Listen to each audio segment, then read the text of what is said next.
Who is this guy? Yes, this guy. Look in his eyes. Do you recognize him? His name is Fyodor Dostoevsky.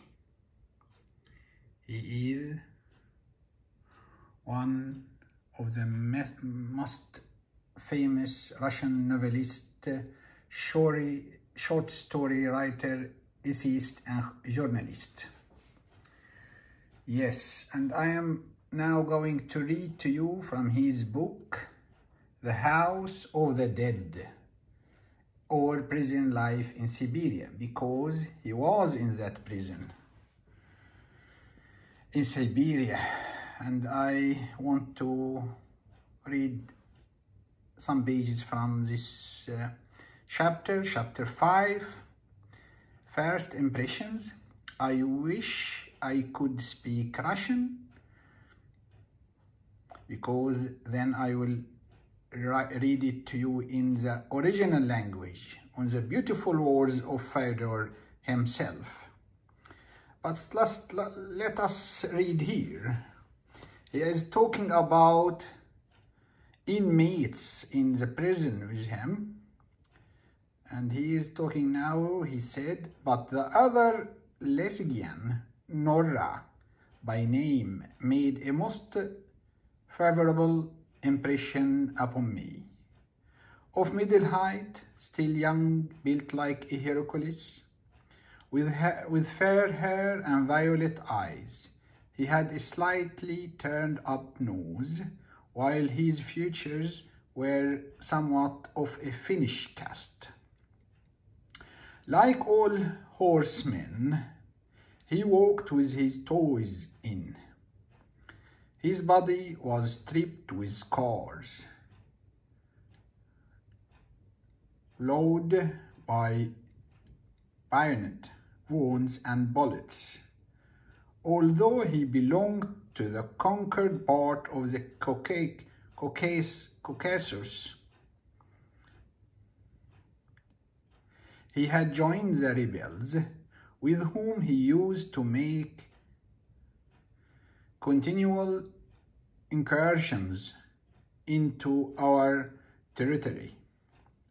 Everyone liked him in the prison by reason of his gaiety and affability.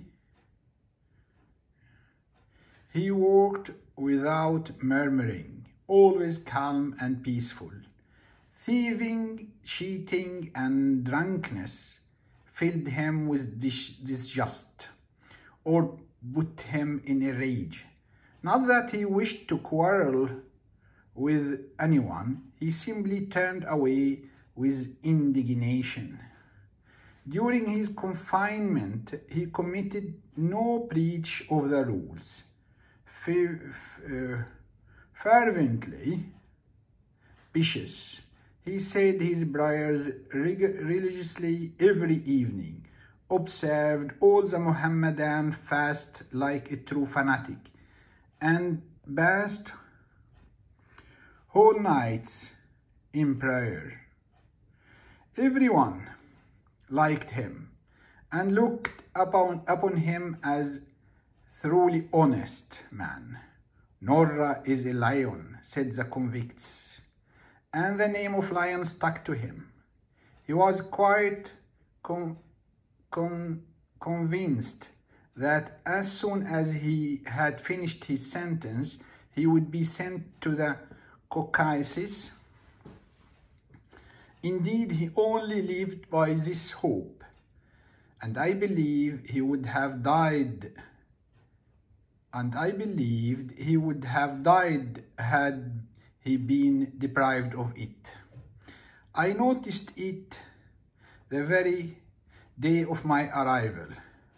How was it possible not to distinguish this calm, honest face in the midst of so many sombre, sardonic, repulsive countenances?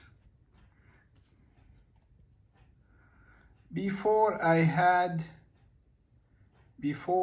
had an hour in the prison, he passed by my side and touched me gently on the shoulders, smiling at the same time with an innocent air. I did not at first understand what he meant, for he spoke Russian very badly.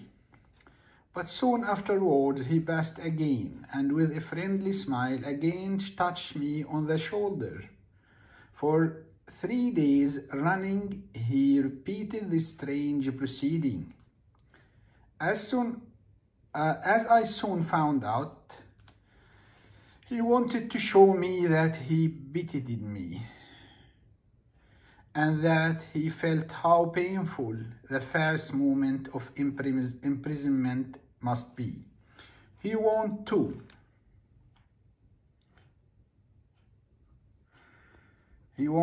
to testify his sympathy, to keep up my spirits, and to assure me of his goodwill. Kind and innocent Nourra. Thank you, Fyodor. Thank you very much for these statements and testimony. Thank you also you who heard this. Have a nice time.